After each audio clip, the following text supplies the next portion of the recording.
महिला मानकर त्याग सेवा बलिदान दिवस महिला त्याग स्वीकृति को सम्मान जनाई प्रतिवर्ष मार्च मास 8 तारिख को अंतर्जातीय महिला दिवस भाव पालन पूरा विश्व में महिला मानकर जीवन में सुधार आने से विषय को नहीं सचेतन सृष्टि करने समस्त महिला मुहर हस फुटाइवाई अग्रणी स्वेच्छासेवी अनुष्ठान क्रांति ब्रह्मपुर सरकारी आईटीआई मिलित सहयोग में अंतर्जातीय महिला दिवस आडंबर में पालित होती। मुख्य अतिथि रूपे ब्रह्मपुर विश्वविद्यालय अर्थनीति विभाग अवसरप्राप्त प्रोफेसर डॉक्टर संध्याराणी दास जोग सम्मानित अतिथि रूपे सरकारी उच्च विद्यालय मेडिकल कैंपस प्रधान शिक्षयित्री डॉक्टर प्रभाती कुमारी महापात्र सिद्ध भैरवी उच्च महाविद्यालय स्काउट गाइड रेंजर मोनालिसा दास ब्रह्मपुर राज्य प्रदूषण नियंत्रण बोर्ड सहायक परिवेश वैज्ञानिक मिस पूनम बेहरा प्रमुख जोगदे महिला दिवस उद्देश्य आवश्यकता सह समस्त महिला और बालिका मानक अधिकार समानता सशक्तिकरण उपर उपस्थित छात्री मानक अवगत कराई समस्त महिला को स्वाभिमानी होगा गुरुत्व देवा सह निष्ठापर उपयोजक कार्यकारिता उपर निजर मतामत रखिते। क्रांति अनुष्ठान कार्यनिर्वाही निर्देशक डॉक्टर देवानंद दास अध्यक्षता कर वक्तव्य कहते अंतर्जातीय महिला दिवस में नारी को सम्मान दे विश्व में नारी शक्ति को दृढ़तार सह सहयोग करने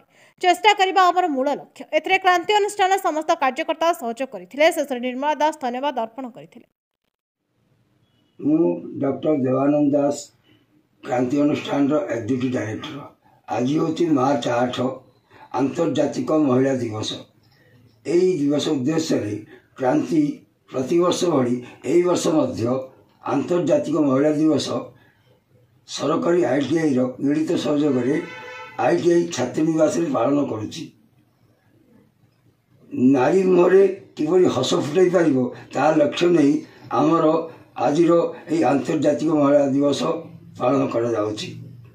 आमी आईटीआई 500 छात्र छात्री को नहीं विभिन्न प्रतियोगिता करी तांकू समर्थित करू पुरस्कृत करू आउ विभिन्न व्यक्ति को आमे समर्थित करू आउ आज दिवस जो मूल लक्ष्य रही पालन करी नारी मान को सम्मान जनाई आमे आंतरिक पालन करूँ। गंजाम जिला Berhampur south bureau chief Sharachandra नंदक रिपोर्ट नायवती टीवी।